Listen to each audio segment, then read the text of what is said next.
సంఘము దేవుడు తన స్వరక్తమిచ్చి సంపాదించిన సంఘము. సంఘము కట్టడము కాదు, ప్రభువైన యేసునందు విశ్వాసముంచి విశ్వాస మార్గములో కొనసాగుతూ ఎక్కడ ఇద్దరు ముగ్గురు కూడి నా నామమున ప్రార్థించెదరో వారి మధ్య ఉంటానన్న దేవుడు సంఘము కట్టడము కాదు, సంఘము సజీవమైనది, సంఘము ప్రార్థించున్నది. పేతురు చెరసాల్లో ఉంచబడెను, సంఘమైతే అతని కొరకు అత్యాసక్తితో ప్రార్థన చేసిన అనే మాట మనం చూస్తాం.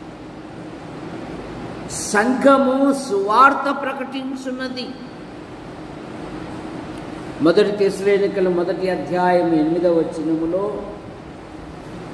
వారి ద్వారా ప్రతి స్థలములో సువార్త మారుమ్రోగెననే మాట మనం చూస్తాం.